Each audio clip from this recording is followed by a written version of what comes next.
Je m'appelle William Smith. Si j'étais mort il y a 20 ans, mon héritage aurait été celui des ténèbres. On se souviendrait de moi comme d'un monstre, produit de la haine dans laquelle j'ai été façonné depuis ma naissance. J'ai grandi en croyant que ma valeur en tant qu'homme blanc résidait dans le fait de dominer ceux qui étaient différents de moi. Cette doctrine déformée ne vient pas d'étrangers. Elle vient de mon propre père, un pasteur méthodiste respecté de Birmingham, en Alabama. Depuis les chairs, il prêchait un évangile corrompu, une version corrompue du christianisme qui promouvait non pas l'amour, mais la suprématie et la ségrégation. Dans notre maison, ce n'était pas qu'une idée, c'était une vérité incontestable. J'avais entendu, depuis mon enfance, que les Noirs étaient les descendants d'une lignée maudite, condamnés par Dieu à servir et à ne jamais gouverner. Et cette vérité a trouvé un écho sur les bancs d'église occupés par des juges, des policiers et des hommes politiques, tous complices de cette vision du monde. Je me souviens de la première fois que j'ai vu un homme noir brutalement battu à mort. Quelque chose en moi frissonna, un inconfort que je ne pouvais pas nommer. Mais mon père, posant sa main sur mon épaule, murmura « C'est la volonté de Dieu », et j'ai cru. À 21 ans, j'ai rejoint le Ku Klux Klan et je me suis vite fait remarquer. J'ai été efficace. La croix dans une main et le flambeau dans l'autre, j'ai semé la terreur au nom d'un mensonge sacré. Je croyais défendre mon peuple, mais le monde a basculé. Un jour, alors que je conduisais, j'ai perdu le contrôle du camion. Il a quitté la route, s'est renversé à 3 reprises et s'est écrasé contre un arbre. Mon corps s'est brisé. Ma dernière pensée fut une malédiction marmonnée entre des dents couvertes de sang, et puis, le noir. Je pensais que la mort était la fin, un silence vide. Mais ce qui suivit fut infiniment pire. Au début, il n'y avait que l'obscurité, mais ce n'était pas un vide calme. C'était un abîme palpitant, suffocant, presque conscient. J'ai senti une horrible présence approcher. Et puis, les sons sont arrivés, des cris, ni lointaines, ni anonymes. C'étaient des voix familières, les voix des victimes, hommes, femmes, enfants. Ils ont appelé mon nom. Ils savaient que j'étais là, et je savais aussi qui ils étaient. J'ai essayé de courir, mais il n'y avait ni sol, ni air, ni direction. J'étais piégé, flottant sous le poids de mes propres péchés. Et puis les cris n'étaient pas que des sons, je les ressentais. Leur douleur est devenue la mienne. La terreur, le désespoir, l'injustice que j'avais causée, tout cela me revenait comme des échos vivants.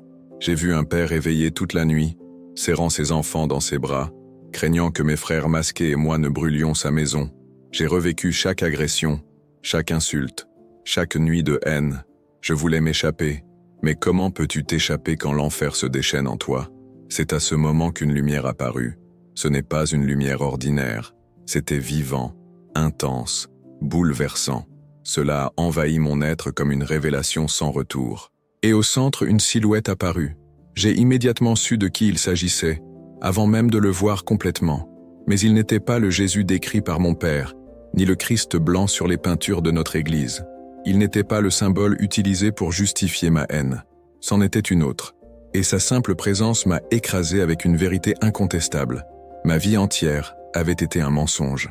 Je ne pouvais pas lui faire face. C'était comme si l'univers entier me déshabillait devant lui. Chaque pensée sale, chaque acte cruel, chaque mensonge prononcé en son nom, tout cela a été révélé. Je voulais détourner le regard, disparaître, mais il n'y avait aucun moyen. Puis quelque chose d'encore plus dévastateur s'est produit.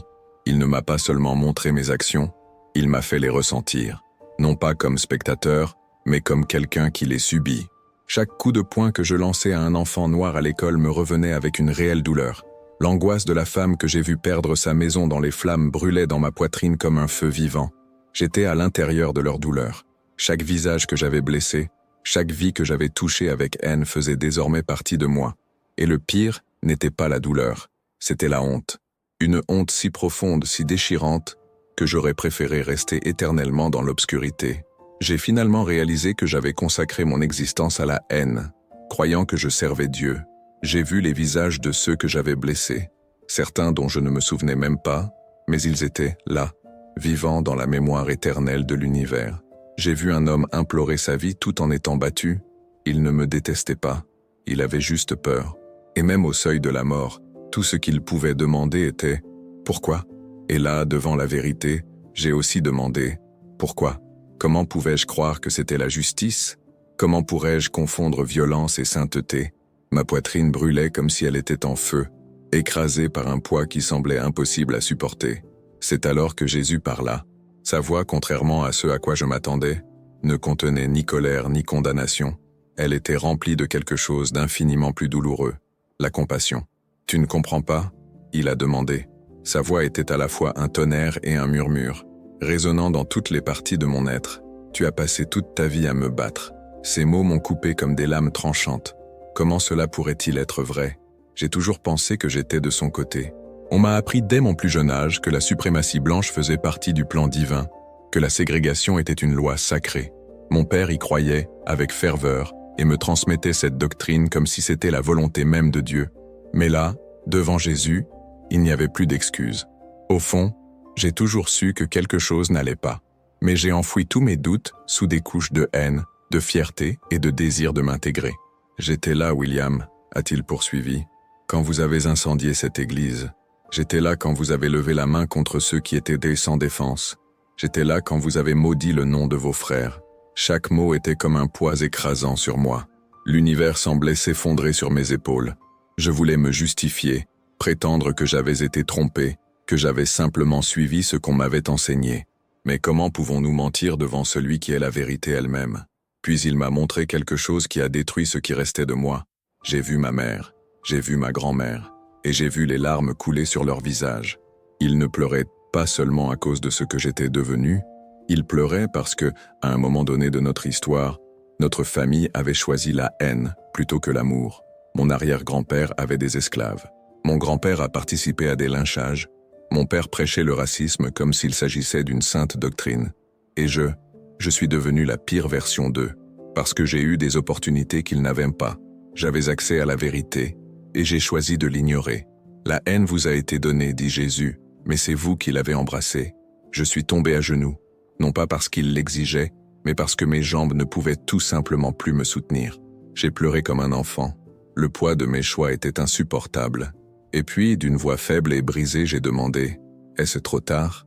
Il y eut un silence. Mais pas le silence froid et vide des ténèbres. C'était un silence rempli de quelque chose de différent. Je tremblais attendant la phrase finale. Une partie de moi voulait même entendre que oui, c'était trop tard. Je voulais tout payer. J'avais envie de souffrir car j'ai enfin compris que je ne méritais rien d'autre.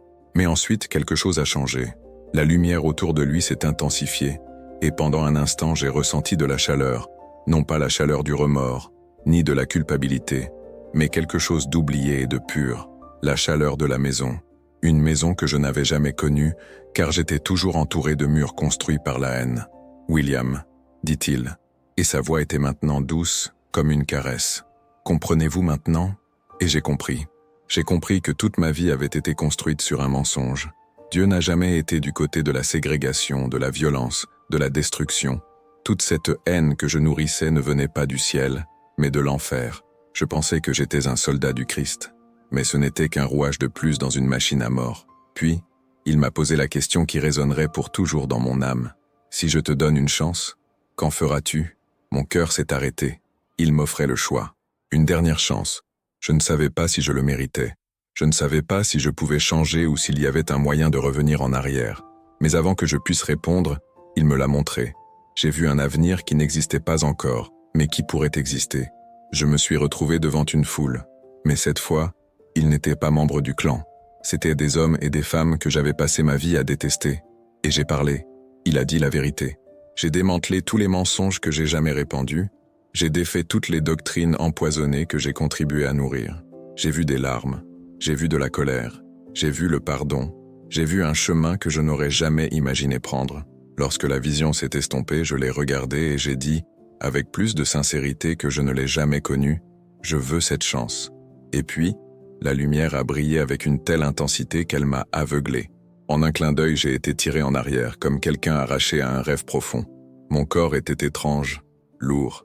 Mes yeux s'ouvrirent lentement. Tout était flou. Sa poitrine brûlait comme si quelque chose avait été arraché de l'intérieur. J'ai entendu des voix autour de moi. J'ai senti une odeur de désinfectant. Le son rythmé des machines. Un plafond blanc. Un hôpital. D'une manière ou d'une autre, contre toute logique, j'étais en vie. J'étais revenu. Mon cœur battait à tout rompre et j'essayais de parler, mais ma gorge était sèche. Ma voix était un murmure brisé. C'est alors que j'ai vu le premier visage. Une femme noire d'âge moyen me regardait avec une expression difficile à décrire, un mélange d'épuisement et de soulagement. « Ah, enfin !» dit-elle en ajustant le presse-papier dans ses mains. « Bienvenue, Monsieur Smith. » Mon esprit s'est figé. La vieille réflexion en moi voulait réagir, cette programmation enracinée depuis des décennies, la voix qui murmurait que j'étais supérieur, qu'elle devait me servir, que j'étais au centre de tout, mais il est mort sur place. Parce que maintenant je l'ai vu. Pour la première fois, je l'ai vraiment vu. L'insigne accroché à sa poitrine disait Déborah, un nom qui, jusqu'à ce moment-là, n'avait aucun sens pour moi. Mais à ce moment-là, j'ai su que je ne l'oublierai jamais. Non pas à cause de l'affection ou d'une connexion passée, mais parce que maintenant il représentait tout ce que je n'avais jamais pu voir. J'ai regardé ses mains fermes, qui tenaient un stéthoscope avec familiarité. Des mains qui ont sauvé des vies, peut-être même le mien. Une infirmière noire qui s'occupe de la vie d'un chef de clan. L'ironie m'a frappé comme un coup de poing dans l'estomac. La honte brûlait à nouveau en moi, mais cette fois, c'était un feu qui purifiait, qui brûlait les impuretés de l'âme. Étiez-vous là tout ce temps ? J'ai réussi à marmonner avec incrédulité. Déborah m'a lancé un regard interrogateur, puis a ri doucement. Bien sûr, quelqu'un devait s'assurer que vous reveniez sain et sauf. Je voulais répondre, mais une boule me bloqua la gorge. Parce que dans cette simple phrase, il y avait une douceur qui m'a complètement désarmé. Je ne le méritais pas. Et pourtant, elle était là, prendre soin de moi.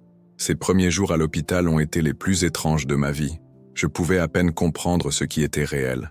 Mon corps était faible. Mon esprit errait entre les souvenirs de ce que j'avais vécu de l'autre côté. Rien ne semblait plus réel que ça. J'étais mort. J'en étais sûr. Je me souviens avoir regardé par la fenêtre et vu la lumière du soleil entrer doucement dans la pièce. J'étais censé être mort. Je suis mort, mais je suis revenu. Et ce n'était pas un hasard. Quelque chose en moi avait changé. Je l'ai senti au fond de ma poitrine. La haine qui semblait autrefois faire partie de mon identité se révélait désormais comme un lourd fardeau, un vêtement serré que je portais depuis trop longtemps. Mais que faire de cette nouvelle vérité ? Comment défaire des années de croyances, de violence et de mensonges ? L'envie de courir, de retrouver mon père, mon église, mes vieux amis, et de crier « Tu avais tort, c'était fort ». Mais je savais que ce ne serait pas si simple. Le 3e jour, alors que je regardais le plafond en silence, j'ai entendu des voix dans le couloir. « Oui, il est l'un des chefs du clan », dit un homme d'une voix pleine de dégoût. Si cela ne tenait qu'à moi, il ne serait pas revenu. Le silence qui suivit me coupa comme une lame. Je ne pouvais pas lui en vouloir. Je méritais ça. Mais la réponse de Déborah m'a pris par surprise. « Ce n'est pas nous qui décidons qui mérite une autre chance », a-t-elle déclaré. Sa voix n'était pas fâchée. Elle n'était pas non plus émue par une compassion aveugle. C'était juste une observation. Et c'est à ce moment-là que tout est devenu encore plus clair. J'avais été sauvé par des gens qui, s'ils avaient suivi la même logique que moi autrefois, m'auraient laissé mourir sans y réfléchir à 2 fois. J'ai vu la miséricorde, pure, vraie, transformateur. Lorsque Déborah est revenue dans la pièce, j'essayais encore d'absorber le poids de ses paroles. Je voulais dire quelque chose, n'importe quoi, qui prouverait que je n'étais plus l'homme qui était entré là 3 jours auparavant. Mais comment demander pardon pour toute une vie de haine ? Alors qu'elle vérifiait les moniteurs, ajustait l'intraveineuse et écrivait quelque chose dans son presse-papier, le silence entre nous était épais. Je voulais détourner le regard, mais pour la première fois, je le regardais. Et puis ma voix faible et hésitante brisa l'air. « Pourquoi vous en souciez-vous » Déborah a arrêté ce qu'elle faisait et m'a regardé droit dans les yeux. Et dans ce regard, il n'y avait aucune pitié, aucun jugement, juste une simple vérité. « Parce que je suis infirmière », répondit-elle, « et parce que tu es un être humain. » À ce moment-là, je ne m'étais jamais senti aussi petit et, paradoxalement, aussi grand. Petit pour réaliser à quel point j'étais aveugle.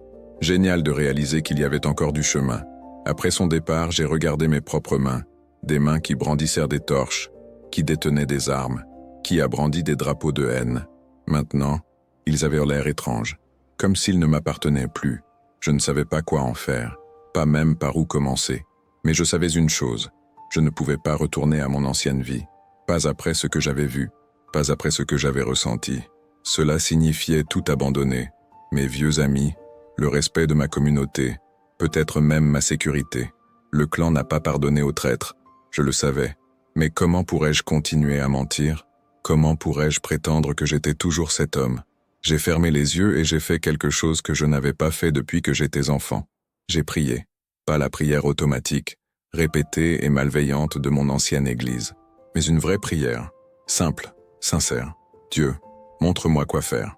Ma récupération physique a été étonnamment rapide, mais mon âme était toujours en ruine. Le médecin expliqua. J'avais subi une grave crise cardiaque. Mon cœur s'est arrêté pendant 3 minutes. 3 minutes. Assez de temps pour voir l'éternité et revenir avec elle marquée en moi. Ils ont dit que j'avais de la chance. C'était un miracle. Je suis revenu sans séquelles, comme si la mort m'avait seulement effleuré. Mais je savais, ce n'était pas de la chance.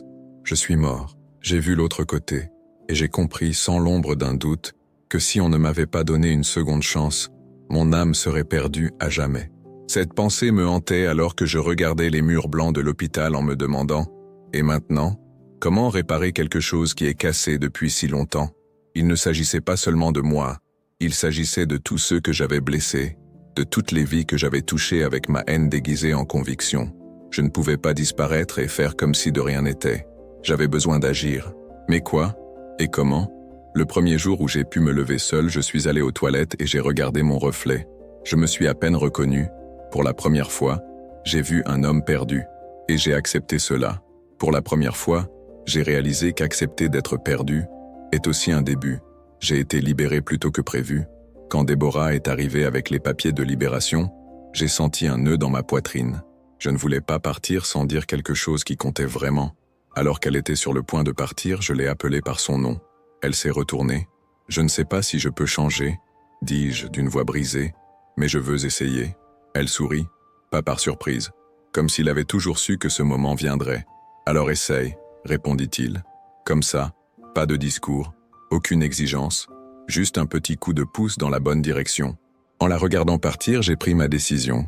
Je reviendrai. Je rentrais chez moi, je regardais dans les yeux ceux que j'appelais autrefois frères, et je disais la vérité. Et s'il le fallait, il en subirait les conséquences. Parce qu'après ce que j'ai vu, après ce que j'ai ressenti, il n'y avait pas de retour possible. Rentrer à la maison, c'était comme entrer directement dans la gueule d'un loup.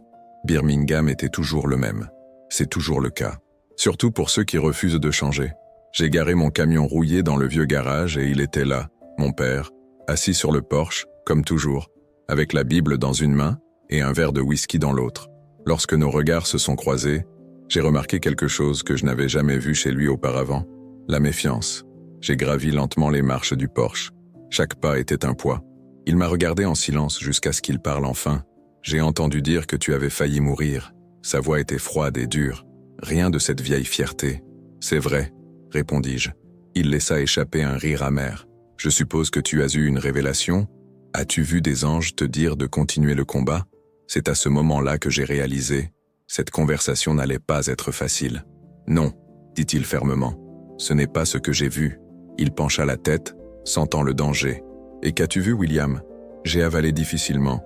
Il était temps. La vérité devait éclater. J'ai vu Jésus. Mon père a ri. Cynique. Mais avant qu'il ne parle, j'ai continué. Et il m'a tout montré. Chaque vie que j'ai détruite. Chaque mensonge auquel nous avons cru. Le rire mourut dans sa gorge. Le silence est devenu un mur entre nous. L'espace d'un instant, j'ai vu quelque chose dans ses yeux. Du doute. Mais bientôt elle se cacha derrière la fureur. Tel un animal acculé, il réagit. C'est fou. Quelqu'un vous a empoisonné à l'hôpital. Peut-être un de ces médecins libéraux. Il se leva avec colère, serrant fermement la Bible. Si tu ne veux plus être soldat, alors sors de chez moi. Je m'y attendais, mais ça faisait mal. Je suis parti sans rien dire d'autre. Je savais qu'aucun mot de ma part ne lui ouvrirait les yeux. J'avais besoin de mourir pour voir. Peut-être que pour lui c'était trop tard, mais pour moi, il y avait encore un moyen. La question était, où aller ? Toute ma vie a été entourée de gens qui pensaient comme moi, comme lui. Maintenant, j'étais un traître, un homme sans foyer, aucune identité. Alors j'ai fait la seule chose qui me semblait juste. Je suis allé dans une église. Pas celui dans lequel j'ai grandi où la Bible était utilisée comme une arme. Je suis allé dans une église que j'aurais évitée jusqu'à ce jour, une église noire. J'ai garé mon camion de l'autre côté de la rue et je suis resté là à regarder. Les gens entraient, riaient, les enfants couraient sur la pelouse. Et j'ai hésité. Qu'est-ce que je faisais là ? Et s'ils me reconnaissaient ? Et s'ils me détestaient ? Ils auraient tous les droits. Mais bizarrement, je n'avais pas peur. J'ai pris une profonde inspiration. Je suis sorti de la voiture. Je suis entré. Le silence tomba comme un lourd rideau. Tous les regards se sont tournés vers moi. Je n'avais pas besoin d'entendre quoi que ce soit pour savoir ce qu'ils pensaient. Que fait-il ici? L'air était épais, comme si la structure même du temple me rejetait. Mais ensuite, quelque chose s'est produit. Une femme âgée vêtue d'une robe bleue et de cheveux argentés s'approcha. Les yeux ridés racontaient des histoires de douleur et de résistance. Elle m'a regardé pendant quelques secondes et m'a serré dans ses bras. Ce n'est pas un geste poli, pas une salutation mécanique. C'était un vrai câlin. Cela a brisé quelque chose en moi. Un câlin qui m'a dit « C'est bon, tu peux encore être sauvé ». Mes larmes sont venues, torrentielles. Moi, que j'ai passé ma vie à détester, j'étais là, dans les bras de quelqu'un que je considérais autrefois comme un ennemi. Je suis tombé en panne. Tout ce que je ne me suis jamais permis de ressentir est revenu. Tous les mensonges que j'ai avalés. Tous les chemins que je n'ai pas choisis. À ce moment-là, je n'étais plus William Smith, l'ancien chef du clan. C'était juste un homme brisé, à la recherche de quelque chose qu'il ne savait même pas s'il méritait. La salle resta silencieuse. Beaucoup me regardaient, certains curieux, d'autres avec de la douleur dans les yeux. Mais cette dame ne m'a pas laissé partir. Il a pris mon visage dans ses mains, a regardé à l'intérieur de moi et a dit « Tu veux changer ?» J'ai avalé difficilement. J'ai hoché la tête. « Alors écoute, mon fils, continua-t-elle. La rédemption n'est pas un cadeau, c'est une construction, pas à pas, brique par brique. Et la première étape, c'est de dire la vérité. Je savais que ce moment viendrait. Sur cet autel, devant ces gens, je savais ce que je devais faire. J'ai pris une profonde inspiration et me suis tourné vers la congrégation. Les mots étaient lourds dans ma gorge, mais je ne pouvais plus m'enfuir. Je m'appelle William Smith, ai-je commencé la voix tremblante, et j'ai passé toute ma vie à répandre la haine. Un murmure parcourut la salle. Certaines expressions se sont durcies, les gens ont reculé, les bras croisés, mais personne n'est parti. Alors j'ai continué. J'étais membre du Ku Klux Klan. J'ai commis des atrocités. Je croyais vraiment que j'avais raison. Mais je suis mort, et j'ai vu ce qu'il y avait de l'autre côté. J'ai vu Jésus, il m'a tout montré, chaque erreur, chaque vie que j'ai détruite, et il m'a montré que toute ma vie, je me suis battu contre lui. Le silence qui tomba n'était pas vide, c'était dense, chargé d'émotions que je ne pouvais pas nommer. Je savais que personne n'était obligé de m'écouter. J'ai quand même continué. Je ne suis pas ici pour demander pardon, parce que je sais que je ne le mérite pas. Je suis ici parce que j'ai besoin de dire la vérité, parce que je dois défaire, mot pour mot, tous les mensonges que j'ai contribué à propager. La salle est restée immobile, puis un homme de grande taille en costume sombre s'est levé au premier rang. Son regard était dur, sans aucun signe d'émotion. « Vous dites que vous avez eu une révélation », dit-il sur un ton presque accusateur. « Qu'est-ce que Jésus a vu et a soudainement décidé qu'il était de notre côté ?» J'ai avalé difficilement. Il avait parfaitement le droit de douter. J'en douterai moi-même. Je ne m'attends pas à ce que tu me fasses confiance, répondis-je. Je ne sais même pas si tu me feras un jour confiance. Mais ce que j'ai vu, ça ne change pas. Et ce que je dois faire ne change pas non plus. Il m'a regardé pendant de longues secondes, comme s'il essayait de percer mon âme de son regard. Et puis, il a dit quelque chose qui m'a profondément touché. Vous pouvez raconter cette histoire autant de fois que vous le souhaitez. Mais changer, vraiment changer prend du temps. Et cela demande des sacrifices. Êtes-vous prêt à faire cela? Je restais silencieux un moment, non pas parce que je ne connaissais pas la réponse, mais parce que, pour la première fois, quelqu'un me mettait au défi de le prouver par des actes et non par des mots. « Je le veux », répondis-je avec plus de fermeté que je ne l'imaginais. « Alors commencez », dit-il, me laissant la place de les rejoindre. À ce moment-là, j'ai compris. Je devrais marcher avec eux, faire face à chaque regard, à chaque silence, sans attendre une acceptation immédiate, sans exiger le pardon, exister simplement à leur côté, écouter, apprendre, changer, une étape à la fois. Et c'est exactement ce que j'ai fait. Je suis resté dans cette église. Je suis revenu le dimanche suivant. Et l'autre. Je n'ai pas dit grand-chose, j'ai juste écouté. C'était inconfortable au début. Le poids de mon passé se reflétait dans chaque regard suspicieux, dans chaque conversation interrompue à mon approche. Mais j'ai accepté. J'ai accepté parce que le fardeau que je portais était petit comparé à celui qu'il portait depuis des générations. Et si je voulais changer, je devrais le supporter. Les mois suivants ont été les plus difficiles de ma vie. J'ai dû me reconstruire, pierre par pierre, démanteler tout ce qu'on m'a appris, revoir qui j'étais, abandonner une identité forgée dans la peur et le mensonge. J'ai commencé à lire la Bible pour de vrai, pas à travers les lentilles déformées de mon père, mais avec des yeux clairs de haine. Et pour la première fois, j'ai vu un Dieu qui ne faisait pas la distinction entre les couleurs, un Christ qui n'appartenait pas à un seul peuple, mais à tous. J'ai découvert des vers que j'avais ignorés toute ma vie, des mots d'amour, d'égalité, de pardon. Alors j'ai fait ce que je pensais ne jamais faire. Je suis allé voir les familles des victimes. Pas tous. Certains étaient déjà partis, mais ceux que j'ai réussi à trouver, j'y suis allé. Certains m'ont renvoyé avant même que j'aie dit un mot. D'autres écoutaient en silence. Et certains ont pleuré. Certains m'ont regardé dans les yeux et ont dit « Je savais qu'un jour Dieu t'atteindrait ». Ce n'était pas facile, pas vite, mais c'était nécessaire. Dès mon retour de cet endroit, j'ai su que ma vie ne serait plus jamais la même. J'ai perdu des amis, j'ai perdu ma famille, j'ai reçu des menaces, j'ai dû changer d'adresse plus d'une fois, mais pour la première fois, j'étais vraiment vivant. J'ai commencé à voyager à travers le pays pour raconter mon histoire. Non pas pour qu'ils aient pitié de moi, mais pour que personne d'autre ne tombe dans le même abîme que moi. J'ai parlé dans les églises, les écoles, les communautés. J'ai été accueilli avec méfiance à de nombreux endroits, avec des larmes à d'autres, mais toujours avec le sentiment qu'il y avait un but derrière tout. Sur cette route, je suis mort. Je suis mort pour ce que j'étais, pour tout ce en quoi je croyais. Mais je suis né de nouveau avec une vérité qui ne peut plus être niée. La haine est une prison. La vérité vous libère, mais le choix vous appartient. Au fil des années, j'ai appris quelque chose de fondamental. La rédemption n'est pas une destination, c'est un voyage. Peu importe le nombre de fois que je parle, le nombre d'excuses que je présente, le nombre de vérités que je révèle, je ne pourrai jamais effacer ce que j'ai fait. Je porte avec moi chaque visage, chaque cri, chaque regard de peur, comme des cicatrices sur mon âme. Mais peut-être que c'est ça ma pénitence. Vivre, ne pas oublier, mais se souvenir. Rappelez-vous ce qui arrive lorsqu'un mensonge se déguise en foi. Quand la peur est justifiée par la haine, le temps n'efface pas les péchés, mais cela peut transformer ceux qui les commettent. Et si, avec mon histoire, je peux empêcher une seule personne de suivre le même chemin de destruction que moi, alors peut-être, juste peut-être, ma vie aura encore un but. J'ai passé des années à prêcher un Dieu du châtiment et de la division, un Dieu qui séparait, condamnait, punissait sans pitié.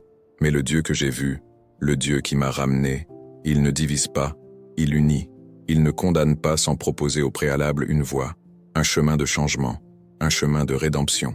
Mais le choix, toujours, nous appartient. Aujourd'hui, à 75 ans, je sais que mon heure approche. Mon corps n'a plus la force qu'il avait avant. Mon cœur, celui qui s'était déjà arrêté une fois, bat maintenant plus lentement, comme s'il me disait au revoir. Et tu veux savoir? Je suis prêt. Je n'ai pas peur de ce qui m'attend de l'autre côté, parce que cette fois, je sais où je vais. Mais avant de partir, je veux enregistrer quelque chose. Quelque chose qui pourrait être la seule chose de valeur que je puisse offrir. Si vous lisez ceci et que vous portez en vous la même haine qui m'a consumé autrefois, si vous croyez aux mêmes mensonges qui m'ont aveuglé autrefois, alors s'il vous plaît, écoutez attentivement. Vous devenez prisonnier de quelque chose que vous ne comprenez pas. Vous luttez contre ce que vous prétendez défendre. Vous pouvez passer toute votre vie à nier la vérité, mais un jour, tôt ou tard, vous devrez y faire face. Et quand ce jour viendra, j'espère de toute mon âme qu'il ne sera pas trop tard, parce que quand tu mourras, il n'y aura pas de beaux discours, pas même les drapeaux, pas d'applaudissements. Il n'y aura que toi et la vérité. Et si cette vérité va à l'encontre de tout ce en quoi vous croyez, que ferez-vous? Je sais que beaucoup ne croiront jamais mon histoire. On dira que j'ai tout inventé, que j'essaie de me donner bonne conscience. Ils diront qu'un homme comme moi ne mérite pas la rédemption, qu'il y a des choses impardonnables. Peut-être qu'ils ont raison. Mais une chose que j'ai apprise, la rédemption n'est pas quelque chose que les autres nous donnent. C'est quelque chose que nous construisons, jour après jour, décision après décision. C'est un fardeau que nous choisissons de porter, non pas pour effacer le passé, mais pour éviter qu'il ne se répète. J'ai fait mon choix. J'ai choisi de dire la vérité, même si je savais que cela pourrait tout me coûter. J'ai choisi de faire face au visage de ceux que j'ai blessés, même si je sais que beaucoup ne me pardonneront jamais. J'ai choisi de vivre, non pas pour justifier qui j'étais, mais pour empêcher quiconque de suivre le même chemin. Et si c'est la seule bonne chose que je laisse derrière moi, alors peut-être, juste peut-être, ça valait la peine de revenir. Mon voyage touche à sa fin, mais mon histoire ne doit pas mourir avec moi. Si je pouvais remonter le temps, Si je pouvais parler à ce jeune de 21 ans, plein de haine et de certitude, je dirais juste une chose. Vous avez tort. Et si maintenant tu ressens la même colère que moi, si vous croyez aux mêmes mensonges qui m'ont guidé pendant si longtemps, alors je vous en supplie, arrêtez, avant qu'il ne soit trop tard. J'ai vu l'autre côté, j'y suis allé. Et il n'y a rien de plus effrayant que de réaliser que vous avez passé toute votre vie à vous battre pour le mauvais côté. Mais si vous respirez encore, il est encore temps. Il y a encore un chemin de retour. Mais le choix, toujours, vous appartiendra. Cette histoire vous a-t-elle fait réfléchir? Maintenant, imaginez ce que ce serait de faire face à la vérité lors de votre dernier moment. Auriez-vous le courage de changer avant qu'il ne soit trop tard? Je veux t'entendre. Commentaire ci-dessous. Qu'est-ce qui vous a le plus touché dans cette histoire? Avez-vous déjà vécu quelque chose qui a transformé votre façon de voir la vie? Et si ce message vous a parlé d'une manière ou d'une autre, ne le laissez pas pour plus tard. Abonnez-vous à la chaîne et activez la cloche de notification. Il y a beaucoup plus de contenu à venir, des histoires vraies qui peuvent changer votre façon de voir le monde. Et vous-même, vous respirez toujours. Il est encore temps. Le choix vous appartient toujours.